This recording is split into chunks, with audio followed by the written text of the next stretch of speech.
Welcome to Into Africa. My name is Judd Devermont. I am the director of the Africa program at the Center for Strategic and International Studies.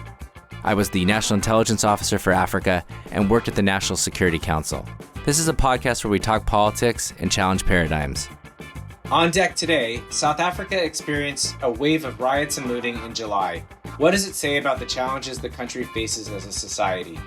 And the hashtag Fix the Country social movement is going strong in Ghana. Does it have what it takes to change politics? Plus, we discuss the restitution of African art, including the Benin Bronzes, and why that's not enough. So whether you have a history with the continent or you're a newcomer, we want to get you into Africa. South Africa has suffered one of its most serious bouts of unrest since the end of apartheid. What does this say about President Ramaphosa's leadership? Joining me to discuss South Africa and other topics are Ciraj Rassool, professor and director of African program in Museum and Heritage Studies at the University of Western Cape in South Africa, Barnaby Phillips, a journalist and author of the new book, Loot, Britain and the Benin Bronzes, and Charlotte Ashamu, an economic development practitioner and entrepreneur specialized in the creative industries. She's currently leading a global initiative focused on African museums and cultural institutions at Yale University's Institute for the Preservation of Cultural Heritage. Okay, so following the sentencing of former President Jacob Zuma for contempt of court, essentially, riots broke out in KwaZulu-Natal, which is Zuma's home province, and in Gauteng, which includes Johannesburg and some other parts of the country. South Africa is facing its worst unrest in recent years. What originally started as protests over arrests and jailing of former President Jacob Zuma shifted to violence and anger over the country's dire social and economic issues. According to an investigation by the Daily Maverick, at least 342 people died in the unrest. Ciraj, what has been the reaction to these several days of violence? I suspect it's really spurred some new thinking about or deep reflections about South African politics and structural inequalities. What are the conversations that you're hearing about these events in July? These developments in KwaZulu-Natal, these instances of social unrest, of looting, have been spoken of as an expression of an internal struggle between different factions in the ruling party, coming at a time when we have a major National Commission of Inquiry into what South Africans refer to as state capture. South Africa is a society of combined and uneven development, of incompleteness, of many contradictions. We've had the Truth and Reconciliation Commission, something of great significance, not only for South Africa, but for the world, but in which one of the outcomes has been a continued situation of impunity on the part of those who committed gross violations of human rights. We have not seen trials of people who were found to have been responsible for such heinous acts, and where we also had the experience of Marikana, in which workers on strike were killed by the police. And so you have a society of contradictions in which the sections of the political class have shown their contempt for democracy and have looted the coffers of the state. And everyone knows what amounts of money are involved. And so when parts of the state lose their legitimacy in this way, you have such strife and such contestation from below. So part of it is definitely fomented by those hell-bent on destabilizing the state. There certainly is part of it that is fueled by immiseration, by poverty, by hunger on the part of the masses of the people in those areas who are also going through the experience of deep economic hardship occasioned by lockdown. And here were opportunities to find resources, generally called looting. So you had all of these things involved. One of the most important developments during these times was when ordinary people in townships such as in Soweto got together to defend property. What this has really enabled for us is a national conversation about all of the contradictions faced by South Africa. And let me tell you, all of these issues are connected The issue of restitution is connected because in some ways we are talking about incomplete sovereignty, and we are talking about the peculiar contradictions of a society such as South Africa that was colonized in very peculiar ways, in which we lived with what we called an internal colonialism, or what was also referred to as a colonialism of a special type, in which South Africa was simultaneously an ex-colony and it is a former colonizer. Such a nuanced and textured answer, Ciraj. Thank you so much for sharing that. And it's, you can see in the response, as you said, President Ramaphosa focused on the factional fight, right? Blaming the Zuma loyalists, saying that he won't allow anyone to destroy South Africa's democracy. But then you have, what has been part of South Africa's resilience of people and citizens, ordinary citizens trying to defend property, that sort of response. And then a deep reflection, as you've noted, about sort of the structural inequities, the unevenness of South Africa, its legacy. And I don't want to put you on the spot, so you could answer this question however you want, but what's the report card that people have been giving the president in terms of response? And maybe even more important than just what should we think about the days after the violence and the president's response, but what do you see as the next steps? Like, what do people need to see for South Africa? It's a laundry list. We don't have a whole episode to uncover all of it, but just help listeners think about how do we move forward after this?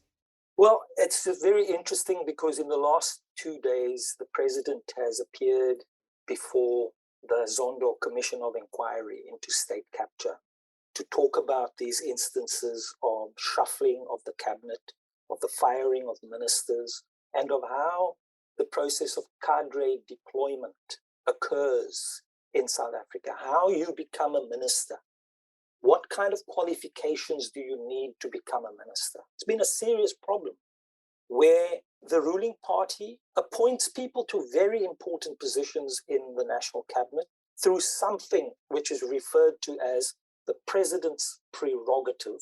In other words, the president can appoint and reappoint whoever he likes at any time. It is deeply troubling that this happens like this, and that this happens in the name of democracy, and it happens in the name of the people. But we have gone through an absolutely terrible experience of lost years under Jacob Zuma's presidency, of a family, their surrogates, those connected to them within the state and in the parastatal system, of looting the coffers of the society, of completely riding roughshod over the autonomy and the sovereignty of South Africa, of landing at public airports without any need for passport control or visas. And so the amount of money that has left the coffers of this country has been really intense. And what is needed is for a credible legal system to get a grip on this whole situation. Jacob Zuma is currently in jail. He has many charges, there are many trials, but his lawyers have begun to play a game of delays and of applications for the movement of dates. We need credible evidence that this is a state that is able to deliver resources, that is able to deliver on all of its claims, on all of its promises to the people, that the African National Congress has to live up to the faith that the South African people have placed in it. And that, I think, is still up for grabs. And there are no political alternatives that are possible. And so we are looking at the supposed process of the African National Congress reforming itself, righting itself, and enabling itself to reposition itself as the party of the people. And this is something that is needed so that the projects of restitution, the projects of remaking South Africa in all of these different facets, in all of these different ways, can really be taken forward as a matter of urgency.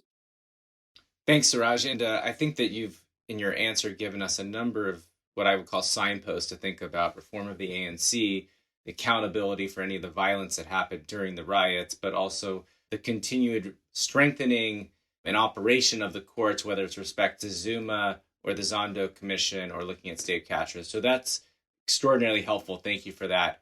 Let's move to our second topic, which is Ghana.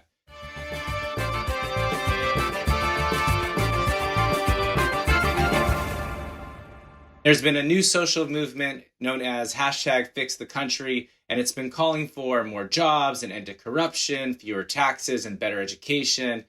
Some Ghanaians who are fed up with the rising cost of living turned to social media to vent their frustrations under the #FixTheCountry campaign. The group has been expressing its displeasure over successive governments' failure to improve the living standards of Ghanaians.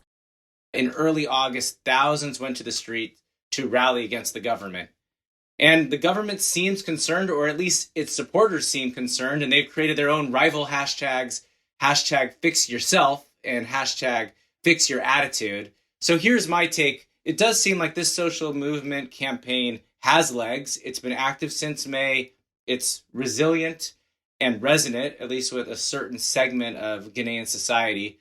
It's channeling the anger of many young Ghanaians, but the questions that I'm sort of struggling with is that, its demands are less concrete, aside from a call for a new constitution, and the government has already been able to sort of cast it as partisanship or supporting the opposition, and we may have to see it evolve a little more if it's going to transcend those limitations. And that's where, Barnaby, I wanted to bring you in because there's been this explosion of hashtag activism in the region recently, and I'm sure our listeners are familiar with Bring Back Our Girls or End SARS in Nigeria. There was Rhodes Must Fall, which Ciraj certainly knows, in South Africa, and even in the Francophone countries, there's been a lot of these, they've been called sort of hands off our constitution with respect to third terms. And so the question I've been struggling with, and I kind of alluded to, is what makes these hashtags successful versus other? What are the kinds of conditions in your experience, Barnaby, that have been the ones that have made change versus the ones that are sort of peter out?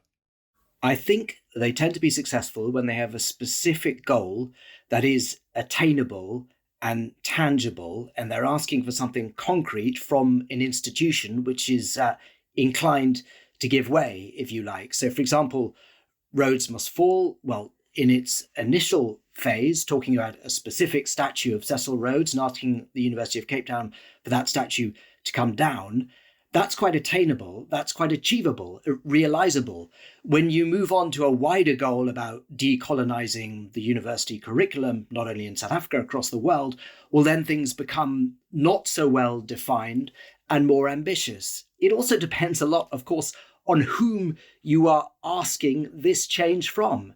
Bring Back Our Girls, well, that's Boko Haram, and they don't care what the likes of you and I are tweeting. They don't even care what Michelle Obama is tweeting. They're not vulnerable to that sort of pressure. So I think it depends what you're asking and who you're asking it from. And of course, this is a global phenomenon.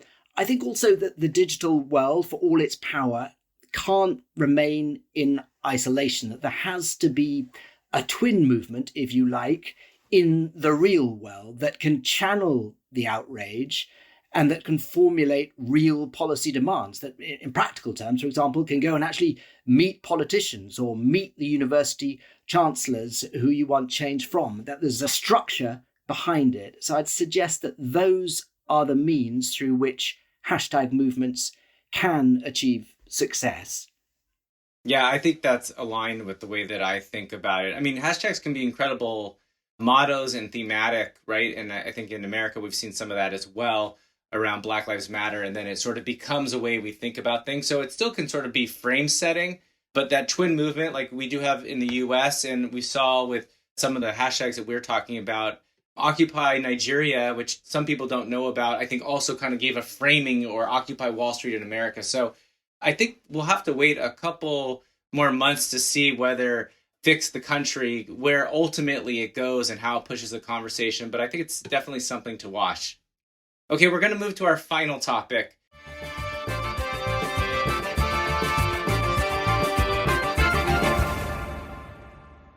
I have been waiting all season to do this. In fact, we previewed it in our teaser for the season, and then I've just been waiting to get the right team of people together, and I've definitely nailed it.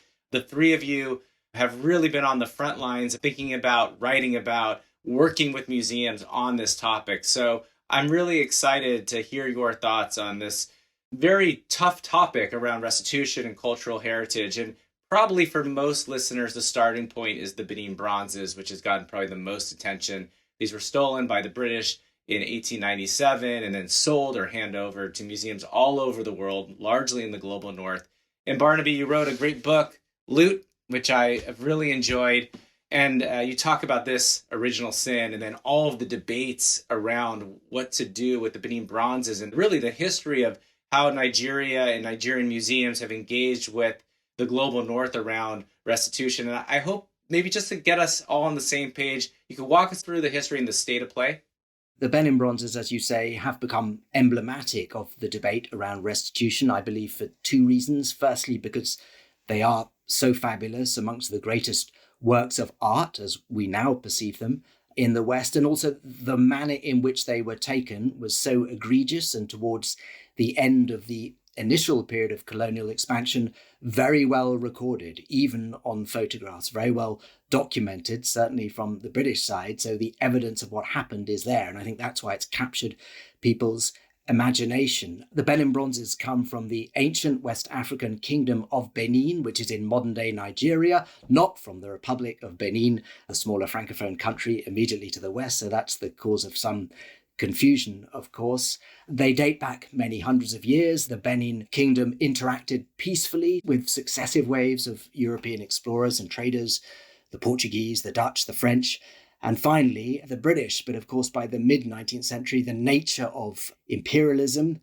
was changing, was driven by rivalries in Europe itself.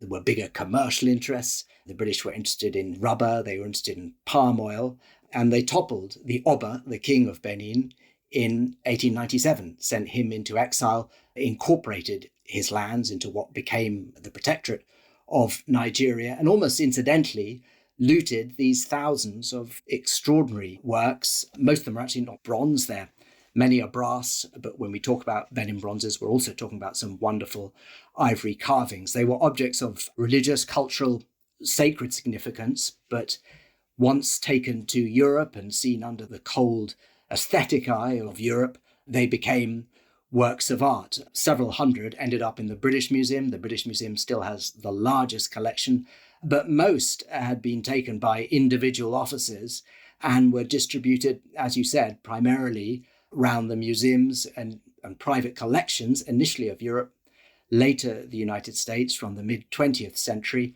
But it's also important to say that a significant collection did go back to Nigeria's state museums in the 1950s and 60s in particular. Of course, the Oba of Benin, the current Oba, is the great-great-grandson of Oba Ovenranwe, who was overthrown in 1897. He and his predecessors have always wanted these objects back.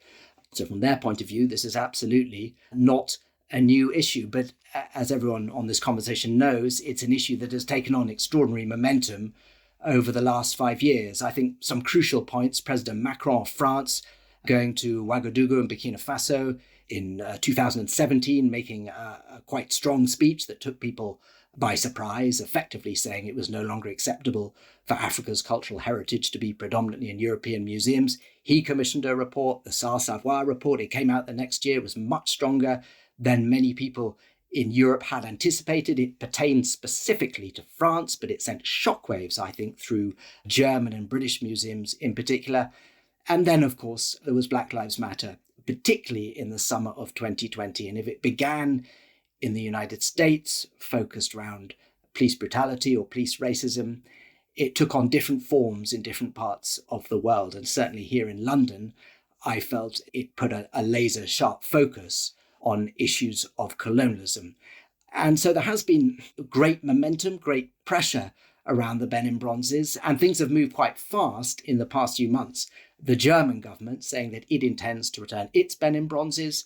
Some smaller British museums, not the British Museum with a capital B, capital M, that's its own beast if you like, but smaller British museums saying that they want to return theirs. An initially optimistic political scene in Nigeria in which the different bodies, that is the Oba, the traditional king of Benin, the governor of Edo State, Nigeria is a federation, and the federal government all seem to be on the same page. And so things were moving very quickly. we can talk about this later, but I think some of that optimism has drained away in the last few weeks, as there are now quite sharp differences, unfortunately, between the governor and the Oba, in particular in Benin, over what should happen to the Benin Bronzes should they come back. But it is an extraordinary time, and the Benin Bronzes are right at the heart of this very topical issue, as Charlotte and Ciraj will know very well. So one of the things, Barnaby, is that there's been pushback oftentimes from the global north and the museums about sort of our museums in Nigeria specifically, but in the global south, able to take these items back. And Charlotte, so glad to have you here because you've been working on these issues. Can you tell us about what is the infrastructure like? And importantly, this is where we should be really focused on what is the experiences of African museums when it comes to restitution so far. This is a critical moment for the arts and culture sector on the African continent. Over the past 15 years, there's been a significant growth in the number and range of museums and cultural institutions. And this includes nonprofit museums, arts and cultural centers, historical sites, libraries, and archives. When I was growing up in Lagos, Nigeria in the 80s, my very first museum visit was to the National Museum in Lagos. If I go to the same museum today and look directly across the street, there is a major museum that's being built. It's called the J.K. Randall Center for Yoruba History and Culture. It's designed by the architect Seun Oduwole, and it's set to open in 2022. The J.K. Randall Center for Yoruba History and Culture is entering into a long-term agreement to receive about 12 wooden artworks on loan from the British Museum. They haven't agreed to return them. They've agreed to loan them in a long-term arrangement. So in this part of Lagos, if you also go down the street, there's another cultural institution. It's called Onikon House. And this is an old historical home that was built in the 1930s by descendants of Afro-Brazilian slaves who returned to Nigeria. It's a historical house that offers tours and provides talks on the history and culture of Lagos. So it's such a dynamic time in the arts and culture space. And what's happening in this part of Lagos is just a microcosm for what's happening in other cities and countries across the continent. Just recently, I began a project at Yale University, and my colleagues and I have identified a group of about 25 independent museums and cultural institutions. They span across 12 different countries on the continent, all the way from Morocco down to Zambia. And I think they really demonstrate that museum leaders in Africa are taking very innovative approaches and redefining the concept of a museum in an African context. The assumption that's often made is that museums or cultural spaces in Africa are only for elite people, or it's only tourist people who go into those spaces. And the museums I'm working with are proving that is wrong. There's a museum in the Republic of Benin called the Zinzu Foundation. It was established by a family, the Zinzu family, and it's headed by Mary Cecile Zinzu, who is a very strong advocate on restitution. One of the earliest exhibitions that this museum mounted was an exhibition of the late Malian photographer, Malik Sidibé. And within the first few months of opening this exhibition, the museum had 1.3 million visitors come into its space. And the majority of those visitors were actually young people. The museum has embraced social media. They have hashtags, they have campaigns, they have partnerships with local schools in Benin to bring young people into the museum. So that's a very exciting development. Oftentimes people say to me, arts and culture is just a luxury. I think what's interesting about the group of museums and cultural institutions I'm working with is that they're demonstrating that this sector is vital for job creation and growth. There is an institution in Kenya called Book Bank, which was established in 2017. And their mission is to restore iconic public libraries in Kenya. And they've started working on a large project with the largest library in Nairobi. This organization now employs 30 full-time workers. They also offer employment to up to 90 workers in the construction sector as they've gone about restoring these public buildings in Nairobi. I think this is really interesting and exciting when you look at the job creation potential. These libraries were actually created with the intention of keeping Africans out. Their collections were originally quite racist in terms of their materials. And I think it's so amazing to see young entrepreneurs taking these old institutions, Africanizing them, and really redirecting them in a way that is significant in terms of job creation. So in summary, The museum and cultural sector in Africa is one that's growing. I think there's a lot more research and data gathering that needs to happen on the sector, but it is clear that these institutions are playing a role and they're critical in Africa's economic and social transformation. I really love that, Charlotte. Not only is it inspiring what's happening, but I think it sort of counters some of the stereotypes that we're hearing about some of the museums.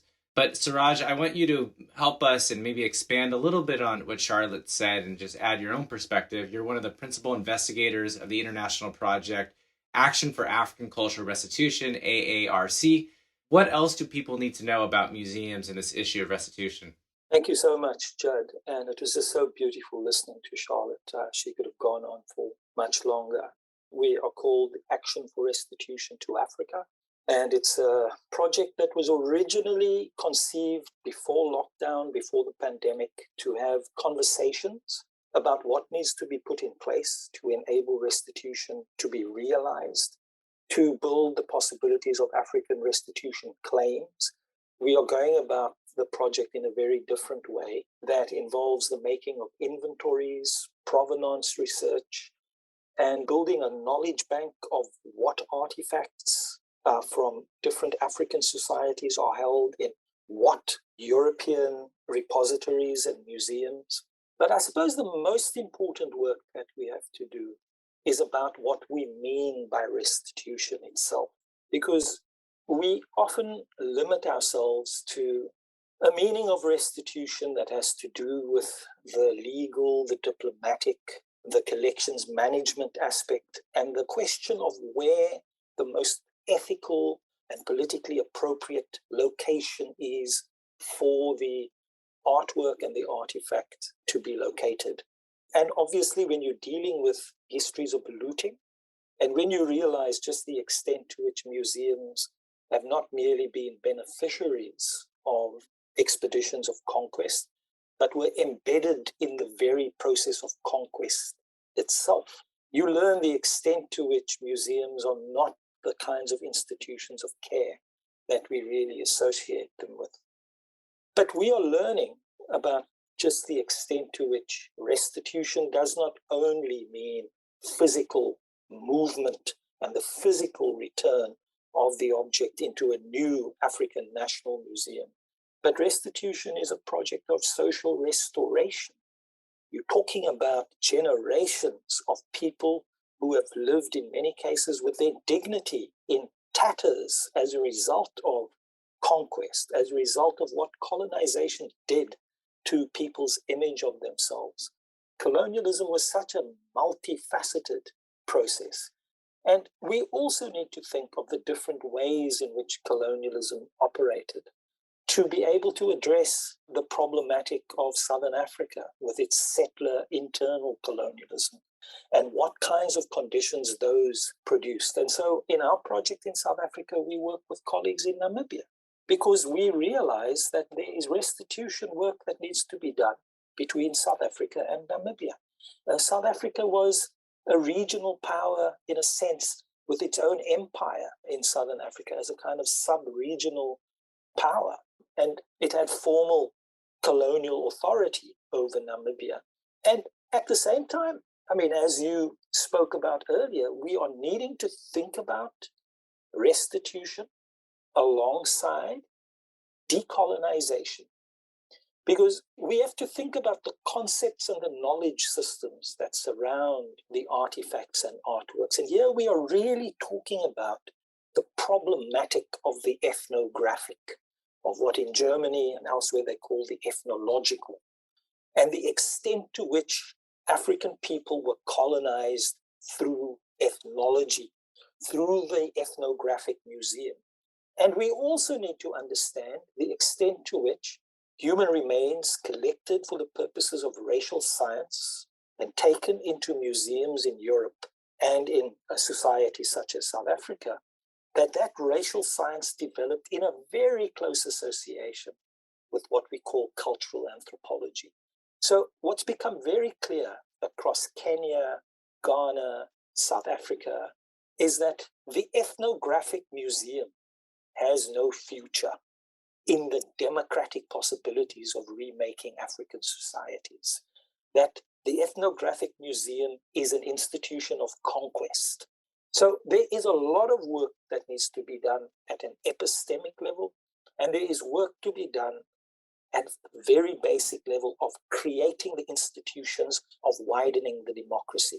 You know, Charlotte has just spoken so beautifully about these different forms of museum that we have from Morocco to Zambia, as she put it, in Kenya, because we are really talking about completely redefining what we mean by museum outside of the regulatory forms of citizenship with which it was inaugurated, and really enabling the museum not to be a space of the government of objects and people, but where the museum is the space of conversation, the space of debate, the space in which people can go and express themselves.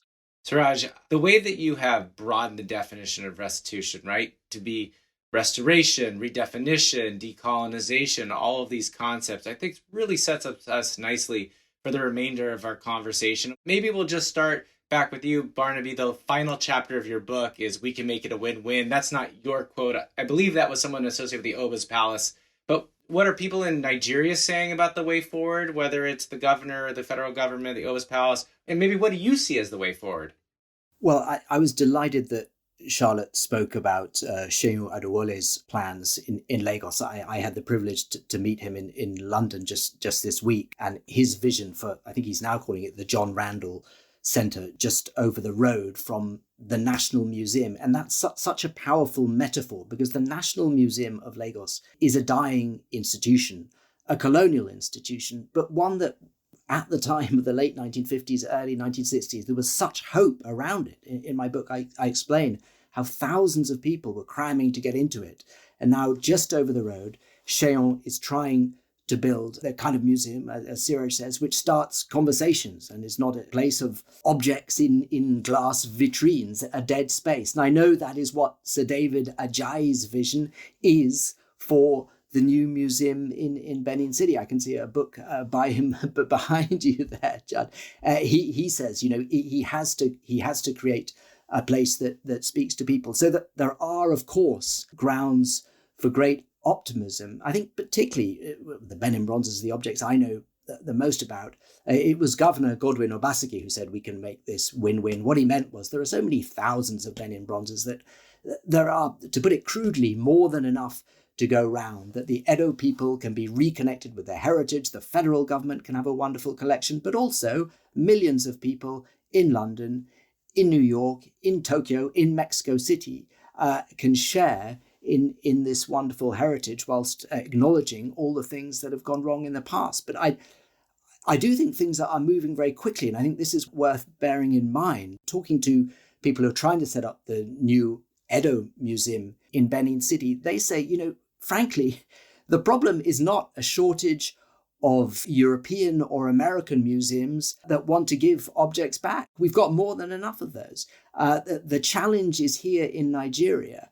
We, Nigerian politicians, Nigerian competing interests, have to align our positions. We cannot afford to squander this golden opportunity and this zeitgeist, which we're all feeling at the moment. Will it be the zeitgeist in 5 years? I don't know. There's an amazing opportunity that should not be missed, I feel. Thanks, Barnaby. And just a plug for the book behind me. It's Ajayi's Africa architecture, and it goes through the Sahel, forest area, savanna, and sort of looks at it sort of without borders. What's the different kind of architecture? It's just an awesome coffee table book and really insightful. But back to the subject at hand, Charlotte, building on Barnaby's points, what is the type of resource mobilization that we need to see in capacity building to do what you're talking about, and Ciraj is talking about, and Barnaby's talking about? Yeah, so Ciraj and Judd, I'm so happy you mentioned the District 6 Museum. It's one of the museums in the group that I described, and it's been such a pleasure to work with this particular museum. We recently did an in-depth needs assessment of museums in the group that I work with. And the District 6 Museum, as well as the majority of the museums in the group, all identified the lack of financial resources as their major constraint. And if we're to catalyze the arts and culture sector on the continent, we absolutely have to address the shortage of funding resources for the sector and for professionals who work within it. Many museums have been created through philanthropic support. Across the continent, there's a long tradition of arts philanthropy and patronage. And you can see that in this new generation of museums that are being established. But the resources are not enough. Now, I come from a development finance background. I'm relatively new to the museum sector, so I have had a good overview of the different financial instruments across Africa that could be used in museums and cultural institutions, and they're lacking. When I look at the foundations, when I look at the multilateral development banks or the impact investment funds that have been set up over the years, very few of them are dedicated or have an interest in funding the arts and culture sector, which I think is unfortunate, and I think that needs to change. We also have to begin thinking about resources that are not just grants. Many of the museums, including District 6, have been recipients of smaller size grants from private foundations, primarily in the United States. But this is not enough. We need a range of financial tools and instruments to really, really build the sector beyond where it is today. And lastly, I'll mention Western museums and their role in this. When I speak to many colleagues, museum colleagues, primarily in the United States, many of them will tell me we want to do the right thing. And many of them are involved in discussions on returning objects to countries. I don't think that's enough. I think doing the right thing isn't just simply about sending an object back to its home or its roots. It's really thinking creatively and strategically about the financial resources that should accompany that to build research and capacity building of museums and institutions in Africa. I think where restitution negotiations fall short is that they haven't adequately addressed the need for financing. There's been a lot of focus on return of objects, but there's not enough focus on financing and growing the capacity of the sector. We've talked in this episode again and again about District 6, and so maybe we should end there. And I said this earlier, but I studied in South Africa, my first experience 21 years ago, and that was the first place they took me, Ciraj, was to District 6, the organizers of this study abroad. And it framed my entire experience in South Africa, and perhaps it framed my entire career working in African politics. And one of the things that is resonated so much with me is that it was memorializing what was lost under apartheid and under the racial discrimination laws. And I think there's some really interesting lessons here about the District 6 Museum's success and how to think about restitution and heritage and memories. Can you end the episode with some of your thoughts on the successes and what we can learn? Thank you very much, Judd. It's very interesting listening to you talking about this study abroad. I spent many years teaching study abroad. And who knows, I might have met you. It's possible. But I had the enormous pleasure of being on the board for 22 years and of being a member of the Civic Association in the 1980s that gave birth to the District 6, Hands of District 6 project and the concept of the District 6 Museum as a memory project. And I've written extensively about the museum. I'm the author of the catalogue about the museum and have an article in a book right here, a great book called Museum Frictions, about the making of the District 6 Museum and its peculiarities and its special characteristics. And I come from District 6. I was born in District 6. I went to school in District 6. And I come out of the genealogy of cultural formations in District 6, in which the District 6 Museum was the inheritor of a legacy of independent education, a legacy of public scholarship, a legacy of cultural life and intellectual life, and the creation of institutions of culture and debate by a population who were excluded from university life and created their own discussion clubs and debating forums. And the District 6 Museum became a formal museum in the sense of having a collection in a building by accident. And that's part of its success, was that it was always conceived as a museum of process, a museum as a project. And of course, it had an object in developing alongside a land restitution process, and was always very aware of the extent to which it was a project of intervening in society, of rethinking land restitution, not just of land as property, but in thinking about land as containing imprints of culture, of land really being landscape. So yes, the museum has been a space of participation, debate, that has occurred every day on the map painting. It's occurred in all of the curatorial features of the museum, with its embroidered cloth of inscriptions made by former residents, and in the presence of the old street name signs that were the original street name signs that were assembled by the person charged with the task of demolishing District 6. But the importance of the District 6 Museum is not just the subject matter of addressing a certain kind of experience of apartheid and how people have survived. The importance of the District 6 Museum is also methodological in the ways in which it has worked with pasts and memories, and what it has done to enable a conversation to occur between differently located forms of expertise. This is a new form of public history in which expertise is taken into the museum itself, into public culture, and where the academics come to the museum for their own education. This is a tremendous space of a vital methodology of conversation, exchange, of combination of different forms of resources by artists, by former residents, yes, by scholars, and all together, this makes a methodology of a museum. The most important work in recent years by the museum has taken place on the landscape itself. As that landscape is experiencing the slow process of land restitution through the building of homes and the return of a displaced community, the museum is actively involved in forms of inscription, of entering the landscape, of making a museum in the practice of life itself. So that District 6 is not just a place where people live and a place where people are being returned to, but District 6 is a new imaginary of how to be a human being in a democratic world.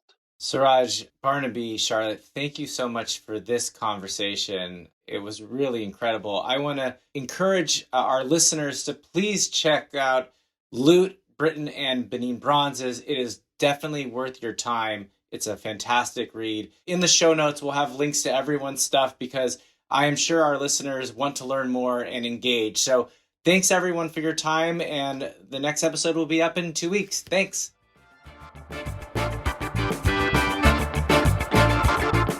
Thanks for listening. We want to have more conversations about Africa. Tell your friends, subscribe to our podcast at Apple Podcasts or wherever you find good content. You can also check out our analysis and reports at csis.org/Africa. Thanks.